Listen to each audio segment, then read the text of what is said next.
Assalamualaikum warahmatullahi wabarakatuh. Yang terhormat Bu Tantina selaku dosen pengampu mata kuliah Tata Kelola dan Manajemen Risiko kelas C.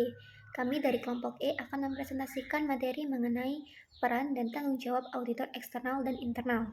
Namun sebelum itu, izinkan saya untuk memperkenalkan anggota dari kelompok E. Yang pertama ada Leonita Agustin dengan NPM Mahir 135, lalu yang kedua ada Rizky Amalia dengan NPM Mahir 161, lalu yang ketiga ada Marta Uli BR Manurung dengan NPM Mahir 203, dan yang terakhir yang keempat saya sendiri Faturan Hasanah dengan NPM Mahir 225. Nah, sebelum masuk ke dalam materi, kita akan mengetahui apa peran dan juga tanggung jawab dari auditor eksternal dan juga auditor internal. Nah, tanggung jawab auditor eksternal adalah memberikan opini terkait kewajaran laporan keuangan yang dibuat oleh pihak manajemen. Nah, fungsi auditor eksternal adalah memberikan kredibilitas atas laporan keuangan dan mengurangi resiko informasi bahwa laporan keuangan adalah bias, menyesatkan, tidak akurat, tidak lengkap, dan juga mengandung kesalahan material. Nah, sedangkan salah satu peranan auditor internal adalah melakukan review atas pengendalian internal di perusahaan, termasuk yang terkait dengan laporan keuangan. Nah, fungsi audit internal yang berkualitas tinggi itu dapat mengurangi resiko pengendalian secara keseluruhan. Nah, resiko pengendalian merupakan salah satu faktor yang dipertimbangkan auditor eksternal dalam perencanaan pekerjaan audit eksternal. Nah, selanjutnya kita akan masuk ke dalam materi, yakni mengenai peran auditor eksternal terhadap penegakan GCG, yakni akan kebutuhan atas jasa auditor eksternal. Nah, fungsi auditor eksternal adalah memberikan kredibilitas atas laporan keuangan dan mengurangi resiko informasi bahwa laporan keuangan adalah bias, menyesatkan, tidak akurat, tidak lengkap, dan mengandung kesalahan material seperti yang sudah dijelaskan pada latar belakang sebelumnya. Nah, jadi adanya audit yang dilakukan auditor eksternal itu dapat memberikan sanksi berdasarkan hasil audit yang dapat mengurangi kesempatan maupun insentif manajemen untuk melakukan manipulasi laporan keuangan dan dapat meningkatkan akuntabilitas kepada pemegang saham. Selanjutnya ada kualitas jasa audit. Nah, kualitas jasa audit itu ditentukan oleh dua hal. Yang pertama itu kemampuan auditor menemukan adanya pelanggaran dalam sistem akuntansi klien. Lalu kedua, kemungkinan auditor melaporkan adanya pelanggaran tersebut. Jadi, kemampuan auditor untuk menemukan pelanggaran dalam sistem akuntansi klien ditentukan oleh kompetensi auditor, sedangkan kemungkinan pelaporan adanya pelanggaran tersebut mencerminkan independensi dari auditor. Nah, jadi diperlukan mekanisme untuk meningkatkan kualitas jasa audit yang kompeten dan independensi auditor eksternal, serta memperketat akuntabilitasnya terhadap pemegang saham. Begitu. Jadi ada beberapa faktor yang menentukan kualitas jasa audit. Nah, yang pertama faktor penentu jasa kualitas audit itu ada pembinaan dan pengawasan terhadap akuntan publik. Untuk memastikan kualitas jasa audit itu diperlukannya badan pengawas auditor yang beroperasi atas nama kepentingan publik, mempunyai anggota yang memadai sesuai dengan tugasnya, mempunyai tanggung jawab dan kekuasaan yang memadai, serta pendanaan yang mencukupi untuk tidak berada di bawah kendalian profesi auditing. Lalu selanjutnya ada audit fee. Audit fee itu ketergantungan atau audit fee yang diterima oleh audit eksternal telah menjadi masalah yang cukup lama. Jadi adanya ketergantungan yang menyebabkan perusahaan mempengaruhi audit eksternal untuk memberikan opini yang tidak sesuai dengan kualitas laporan keuangan perusahaan yang sesungguhnya.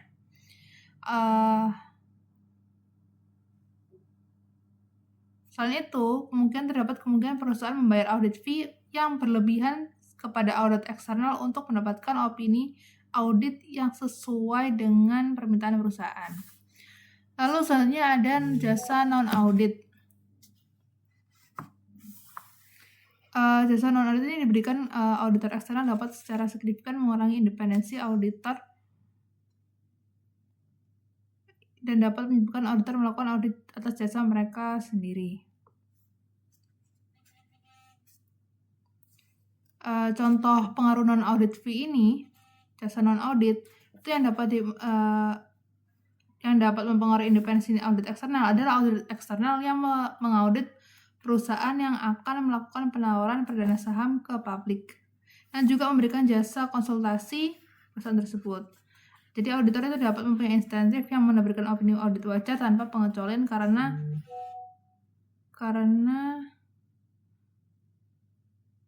pertimbangannya tidak karena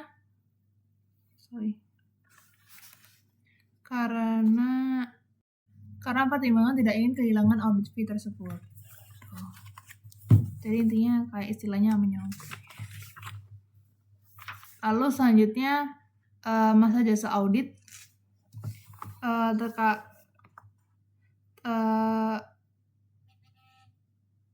jadi itu terkait dengan independensi. Juga terdapat kekhawatiran pemberian jasa audit dalam jangka waktu terlalu panjang yang akan menurunkan independensi auditor. Sehingga perlu aturan pembatasan jasa audit atau aturan rotasi auditor. Selanjutnya ada kualifikasi.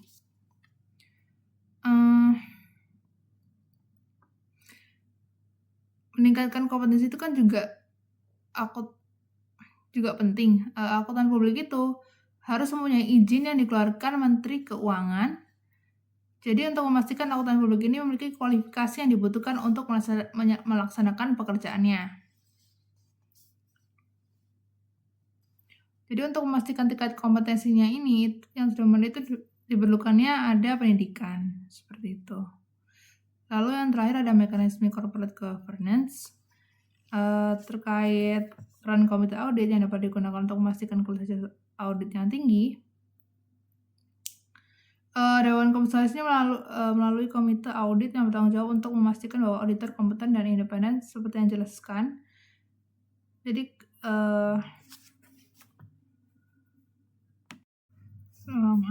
jadi yang seperti dijelaskan, komite audit itu merekomendasikan penunjukan dan pemberhentian eksternal auditor kepada Dewan Komisaris termasuk mengusulkan audit fee. Dan jika auditor eksternal akan memberikan jasa non-audit, sebagian perlu dikaji dan telah memperoleh persetujuan komite terlebih dahulu. Gitu.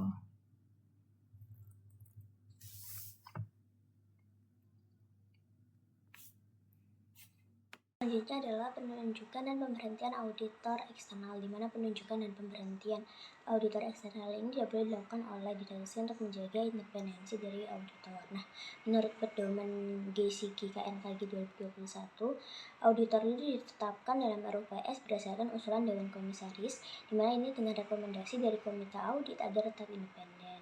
Nah, Undang-Undang PT atau perseroan terbatas juga mengatur secara eksplisit siapa yang boleh menunjuk auditor eksternal. Tapi peraturan Bank Indonesia dan OJK itu mengharuskan komite audit ini memberi rekomendasi kepada Dewan Komisaris untuk disampaikan dalam RUPS. Nah, menurut POJK nomor 15/POJK.04/2020 itu mengatur bahwa penunjukan dan pemberhentian auditor itu harus diputuskan dalam RUPS perusahaan terbuka. Nah, namun aturan ini tuh melarang direksi menunjuk auditor untuk menghindari konflik kepentingan. Baik, selanjutnya tentang peran auditor internal dalam penegakan GCG. Yang pertama ada tugas auditor internal. Jadi, auditor internal ini berperan penting dalam memastikan tata kelola perusahaan berjalan dengan baik, yang mana mereka membantu direksi dan Dewan Komisaris dalam mengawasi pengendalian internal, manajemen risiko, dan juga kepatuhan terhadap regulasi, yang dimana ada 10 tugas utama auditor yang meliputi yang pertama evaluasi objektif terhadap risiko dan kerangka pengendalian internal yang ada di perusahaan, lalu analisis sistematis terhadap proses bisnis dan pengendalian yang terkait, lalu ada review atas keberadaan dan nilai aset, yang keempat sumber informasi terkait major fraud dan irregularities, yang kelima ada ad hoc review atas area yang menjadi perhatian, lalu yang keenam review kerangka kepatuhan dan isu kepatuhan, yang ketujuh ada review kinerja operasional dan keuangan, lalu yang kedelapan rekomendasi penggunaan sumber daya yang lebih efektif dan efisien tentunya, 9 penilaian pencapaian tujuan perusahaan, dan yang terakhir adalah umpan balik atas kepatuhan terhadap nilai dan kode etik perusahaan. Nah, yang selanjutnya adalah dalam independensi dan kompetensi audit internal, yang mana auditor internal itu harus independen dan memiliki kompetensi yang memadai agar dapat menjalankan tugasnya secara objektif dan tentunya efektif. Nah, independensi diperlukan agar auditor ini tidak terpengaruh oleh manajemen. Sementara kompetensi mencakup keahlian teknis, pemahaman regulasi, serta kemampuan komunikasi.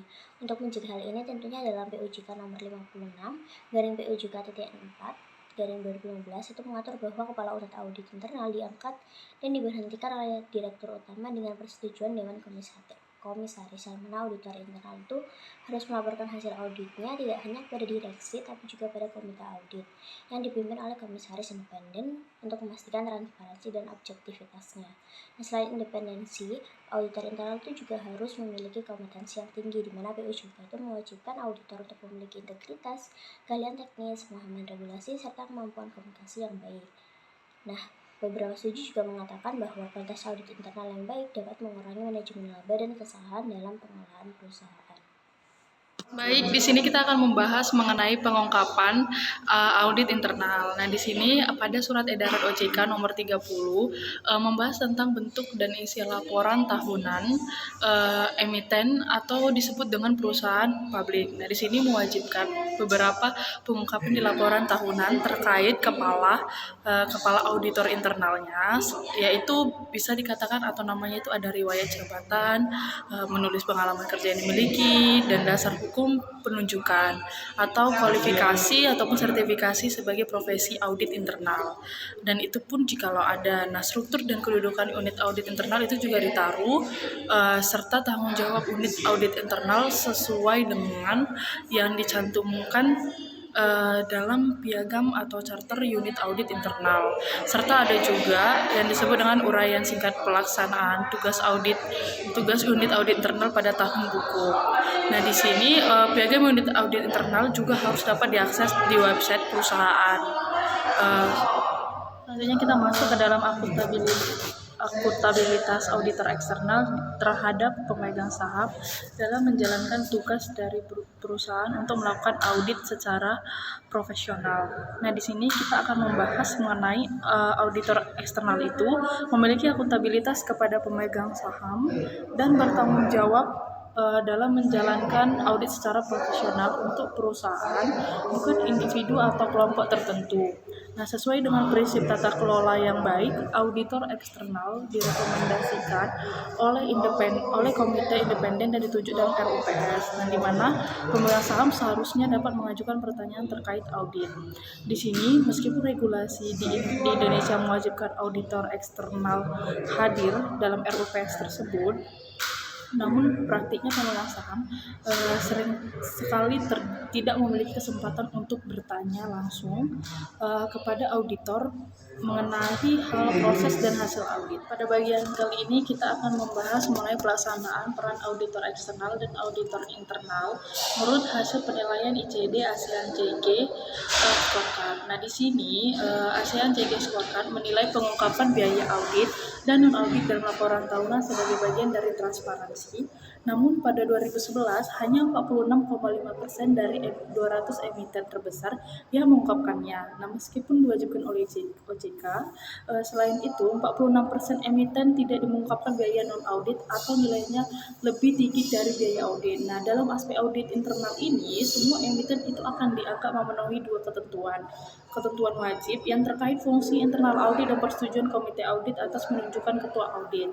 Nah, sementara hampir semua mengungkapkan identitas kepala auditor internal, penalti diberikan bagi perusahaan yang menerima opini audit selain WTP, merevisi laporan keuangan tanpa alasan, kebijakan akuntansi, atau memiliki direksi atau manajemen senior yang merupakan mantan karyawan KAP dalam 2 tahun terakhir. Nah, meskipun studi tersebut menunjukkan mayoritas perusahaan memenuhi standar tersebut. Nah, pembahasan selanjutnya yakni mengenai standar manajemen resiko. Nah, yang pertama kita akan membahas mengenai penggunaan standar manajemen resiko untuk perusahaan terdaftar. Nah, jadi terdapat beberapa standar yang tersedia yang dikembangkan oleh para profesional manajemen resiko. Nah, sementara yang lain itu dikembangkan oleh akuntan ataupun auditor.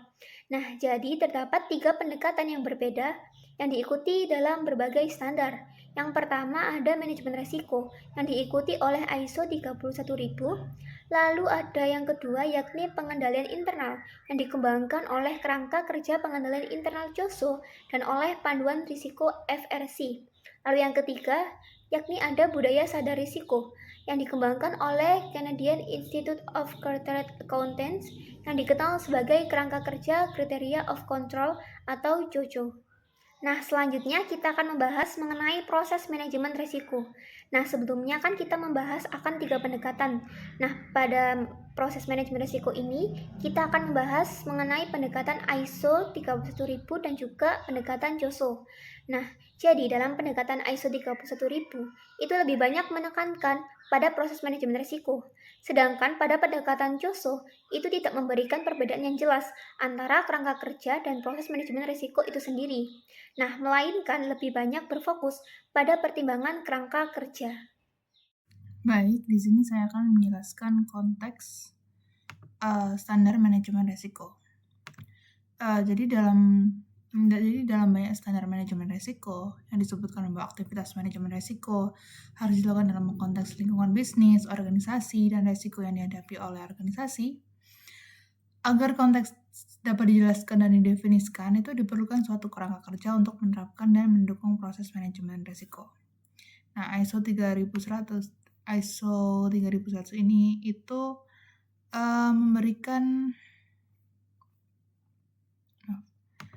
memberikan penekanan bahwa khusus pada konteks dan menyatakan bahwa pertimbangan harus diberikan pada konteks internal, konteks eksternal, dan konteks manajemen risiko ketika melakukan aktivitas manajemen risiko. Untuk memberikan penjelasan yang sederhana tentang cakupan kerangka kerja manajemen risiko, akronim arsitektur strategi dan protokol risiko, pendekatan RASP, itu pendekatan RASP ini sebenarnya konsisten dengan konsep konteks manajemen risiko atau kerangka kerja manajemen risiko yang dijelaskan. Di sini tuh ada 3, ya, sebenarnya ada arsitektur risiko yang mendefinisikan peran, tanggung jawab, komunikasi, dan struktur pelaporan risiko.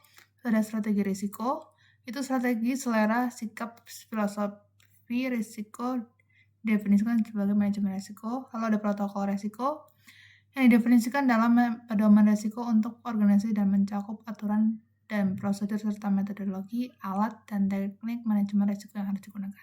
Selanjutnya adalah standar secara lebih rinci. Yang pertama ada ISO 31000, dimana ISO yang terbaru ini di tahun 2018, dimana itu tetap menggunakan format yang sama dengan versi di tahun 2009, dan berfokus pada tujuan utama manajemen risiko, yang dimana menciptakan dan melindungi nilai. Nah, ada 8 prinsip ditetapkan, itu dilihat sangat sesuai dengan model passage yang ditetapkan sebelumnya. Yang pertama ada kerangka kerja dan proses itu harus disesuaikan dan profesional. Yang kedua, keterlibatan pemangku kepentingan yang tepat dan tepat waktu diperlukan. Yang ketiga, diperlukan pendekatan yang terstruktur dan komprehensif. Yang keempat, manajemen risiko itu bagian integral dari semua kegiatan organisasi. Lalu yang kelima, manajemen risiko itu mengantisipasi, mendeteksi, mengakui, dan menanggapi perubahan. Lalu manajemen risiko itu juga secara eksplisit mempertimbangkan keterbatasan informasi yang tersedia. Lalu faktor manusia dan budaya itu juga berpengaruh pada semua aspek manajemen risiko. Dan yang terakhir dalam manajemen risiko itu akan terus ditingkatkan melalui pembelajaran dan pengalaman, yang dimana ISO itu menekankan bahwa proses ini bersifat iteratif atau bukan sekedar langkah berurutan, sehingga mereka itu fleksibel dan dapat disesuaikan dengan kebutuhan yang diperlukan oleh organisasi. Selanjutnya adalah COSO IRM Framework atau kerangka kerja COSO IRM atau biasa disebut sebagai COSO IRM Cup, di mana itu adalah kerangka kerja manajemen risiko yang diperkenalkan pada tahun 2004, di mana kerangka itu menunjukkan bahwa manajemen risiko perusahaan itu adalah proses berulang dan saling berpengaruh satu sama lain, di mana semua komponen itu berhubungan satu sama lain. Nah, dalam COSO IRM Cup itu organisasi harus menerapkan 8 komponen risiko terhadap 4 kategori tujuan di seluruh bagian yang ada di organisasi. Nah, meskipun pada tahun 2017 diperkenalkan kerangka kerja baru, tapi penggunaan COSO IRM Cup ini masih bisa atau masih diperbolehkan untuk digunakan. Walaupun nantinya di masa mendatang itu dapat digantikan. Selanjutnya kita akan membahas mengenai COSO RM pelangi helix ganda atau disebut dengan COSO. Nah, kubus di sini ada yang namanya kubus RM COSO. Nah, di mana di sini lingkungan internal, yang pertama itu ada lingkungan internal. Nah, lingkungan internal itu meliputi suatu organisasi dan menetapkan dasar bagaimana risiko dipandang dan ditangani. Nah, yang kedua itu ada penetapan tujuan. Nah, tujuan harus ada sebelum manajemen dapat mengidentifikasi kejadian potensial yang mempengaruhi pencapaiannya. Yang ketiga itu ada identifikasi peristiwa. Nah, peristiwa internal dan eksternal yang mempengaruhi pencapaian tujuan harus diidentifikasi dan membedakan antara risiko dan peluang. Dan selanjutnya itu ada penilaian risiko. Nah, risiko dianalisis dengan mempertimbangkan kemungkinan dan dampaknya sebagai dasar untuk menentukan bagaimana risiko tersebut harus dikelola. Nah, selanjutnya ada respon risiko. Nah, manajemen memilih respon risiko untuk menghindari, menerima, dan mengurangi atau berbagi risiko. Nah, selanjutnya ada aktivitas pengendalian, di mana di sini kebijakan dan prosedur ditetapkan dan diterapkan untuk membantu memastikan respon risiko dilaksanakan secara efektif. Yang selanjutnya ada informasi dan komunikasi. Nah, informasi yang relevan diidentifikasi, ditangkap, dan dikomunikasikan sehingga orang dapat memenuhi tanggung jawab mereka. Dan yang terakhir ada pemantauan. Nah, keseluruhan manajemen risiko perusahaan dipantau dan dimodifikasi dilakukan bila perlu. Nah, pada slide ini di sini ada gambar yang dimana di sini menurut dari dasar dari panduan COSO 2017 yang dimana dasar ini adalah bahwa RM itu harus tertanam dalam aktivitas organisasi termasuk misi, visi, dan nilai-nilai inti.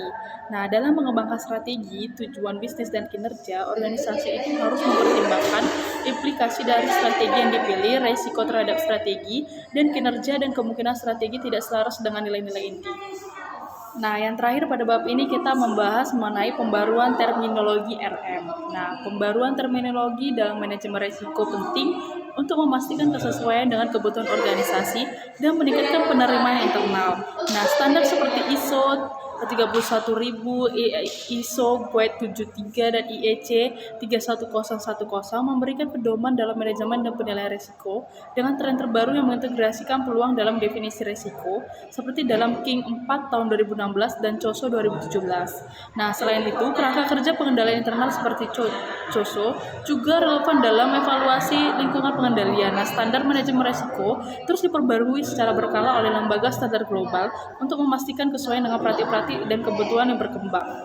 Nah, selanjutnya kita akan masuk dalam pembahasan resiko perusahaan pengelolaan. Nah, yang pertama kita akan membahas mengenai pendekatan menyeluruh dalam organisasi. Nah, istilah yang kini paling banyak digunakan dan diterima secara umum untuk pendekatan yang lebih luas adalah Enterprise-Wide Risk Management atau ERM, ataupun juga bisa disebut manajemen risiko menyeluruh dalam organisasi. Nah, pendekatan ERM atau Enterprise-Wide Risk Management itu berarti bahwa suatu organisasi melihat ketidakpastian yang dihadapinya di seluruh operasi yang dijalankan. Nah, ERM atau Enterprise with Risk Management itu berfokus pada peluang dan juga ancaman yang dapat memengaruhi tujuan, ketergantungan utama, dan proses inti organisasi. Nah, pendekatan ERM atau Enterprise Wide Risk Management itu didasarkan pada pengamatan terhadap tujuan, ketergantungan utama, ataupun juga proses inti, serta mengevaluasi semua risiko yang dapat berdampak pada aspek yang akan dievaluasi. Selanjutnya saya akan mendefinisikan ERM. ERM kan Enterprise Risk Management. Jadi ada 3 komponen yang diperlukan dalam definisi komprehensif tentang ERM ini. Jadi yang pertama ada 3 komponen. Yang pertama itu deskripsi proses yang mendukung manajemen risiko perusahaan. Terus ada identifikasi keluaran dari proses tersebut, dari output tersebut. Lalu yang ketiga ada dampak atau manfaat yang timbul yang kita peroleh dari output tersebut. Lalu ada lebih mendefinisikan lagi ERM itu apa. The following is offered for the sake of clarification. Yang pertama melibatkan identifikasi dan evaluasi ketidakpastian yang penting bagi organisasi, baik keuntungan maupun kerugian. Lalu kedua, menggunakan proses yang menetapkan kepemilikan untuk menerapkan dan memantau tindakan untuk mengelola ketidakpastian ini, mengelola keambiguan, ketidakjelasan. Lalu tiga, menetapkan selera resiko formal terhadap resiko organisasi. Lalu yang keempat, menghasilkan informasi untuk membantu manajemen meningkatkan keputusan bisnis, mengurangi ketidakpastian, dan memberikan keyakinan yang wajar mengenai pencapaian tujuan organisasi. Jadi, RM ini membantu manajemen risiko. Lalu terakhir ada meningkatkan efisiensi dan penyampaian layanan, meningkatkan alokasi sumber daya, modal untuk peningkatan bisnis, dan juga menciptakan nilai pemegang saham dan meningkatkan pelaporan risiko kepada pemangku kepentingan, seperti investor. Selanjutnya adalah ERM dalam praktik, jadi pendekatan Enterprise Risk Management atau IRM yang komprehensif itu memberikan berbagai manfaat tentunya bagi organisasi, yang mana setiap organisasi harus menentukan bagaimana struktur dan penyerapan ERM ini dapat sesuai dengan kebutuhan mereka, di mana peran manajer risiko berkembang seiring dengan adanya waktu dan dengan posisi Chief Risk Officer atau CRO yang sering ditempatkan di tingkat dewan untuk organisasi dan risiko tinggi, di mana posisi CRO ini disesuaikan berdasarkan tingkat risiko yang dihadapi organisasi mengikuti prinsip PSHAT atau Professional Aligned, Comprehensive, Embedded, and Dynamic. Nah, lalu fitur utama IRM itu adalah evaluasi seluruh risiko signifikan. Lalu dia itu mengidentifikasi keterkaitan antar risiko dan menyesuaikan total paparan risiko dengan selera dan kapasitas risiko organisasi. Nah, manfaat manajemen risiko perusahaan di sini ada 4, yaitu finance, infrastruktur, reputational, dan marketplace. Di mana dari setiap poin tadi itu aku mengambil 3 contoh manfaatnya. Dalam finance itu ada yang pertama, mengurangi biaya pendanaan dan modal. Lalu ada kontrol lebih baik terhadap persetujuan belanja modal atau CAPEX. Yang ketiga, meningkatkan profitabilitas organisasi. Lalu pada infrastruktur itu yang pertama ada efisiensi dan keunggulan kompetitif. Lalu yang kelima ada ketahanan atau resilience. Yang keenam ada meningkatkan moral pemasok dan karyawan. Lalu untuk yang ketiga ada reputational. Di sini ada 3 manfaat, yaitu kepuasan regulator, pemanfaatan merek perusahaan yang lebih baik, lalu meningkatkan nilai pemegang saham. Nah, untuk yang poin terakhir ada marketplace, yang mana 3 manfaatnya adalah maksimalkan peluang komersial, kehadiran pasar yang lebih baik, dan peningkatan pengeluaran dan kepuasan pelanggan. Selanjutnya kita akan membahas mengenai RM dan manajemen kelangsungan bisnis. Nah, di sini manajemen risiko perusahaan atau RM dan manajemen kesinambungan bisnis atau BCP saling terkait melalui penilaian risiko dan analisis dampak bisnis. Nah, di sini bertujuan untuk menjaga kelangsungan organisasi. Meskipun RM berfokus pada pengelolaan risiko dalam proses ini secara keseluruhan, BCP menekankan tindakan spesifik untuk menekankan aktivitas penting setelah risiko terjadi. Nah, dalam jangka panjang, RM meningkatkan ketahanan organisasi dengan membantu mengantisipasi perubahan dan menyesuaikan strategi untuk mengoptimalkan peluang serta memitigasi tantangan dalam penciptaan nilai. Nah, pada bagian terakhir ini kita akan membahas mengenai mengintegrasikan strategi dan kinerja. Nah, perlu diketahui organisasi itu perlu mengidentifikasi kerangka kerja terbaik untuk mengoptimalkan strategi dan kinerja guna mengintegrasikan RM mereka ke seluruh organisasi untuk mencapai manfaat. Nah, termasuk pada beberapa bagian. Yang pertama itu ada tingkatan jangkauan peluang. Nah, identifikasi peluang baru dan tantangan unik yang terkait dengan peluang saat ini. Yang kedua itu melakukan identifikasi dan kelola risiko di seluruh entitas. Nah, di sini melakukan identifikasi dan kelola risiko di seluruh perusahaan untuk mempertahankan dan meningkatkan kinerja. Yang ketiga yaitu meningkatkan hasil positif dan mengurangi kejutan negatif. Nah, di sini melakukan identifikasi respons, kurangi kejutan dan biaya atau kerugian terkait, sembari meraih keuntungan dari perkembangan yang menguntungkan. Selanjutnya itu ada mengurangi variabilitas kinerja. Nah, di sini ada antisipasi risiko yang akan memengaruhi kinerja dan terapkan tindakan yang diperlukan untuk meminimalkan gangguan dan memaksimalkan peluang. Nah, yang selanjutnya ada meningkatkan penyebaran sumber daya. Nah, di sini melakukan menilai kebutuhan sumber daya secara keseluruhan, memprioritaskan penyebaran sumber daya, dan meningkatkan alokasi sumber daya. Dan yang terakhir itu ada meningkatkan ketahanan perusahaan. Dan di sini ada antisipasi dan tanggapi perubahan, tidak hanya untuk bertahan tetapi juga untuk berkembang dan maju. Baik, sekian dari presentasi kami. Jikalau ada salah kata atau ada salah penyampaian, kami mohon maaf. Wassalamualaikum warahmatullahi wabarakatuh.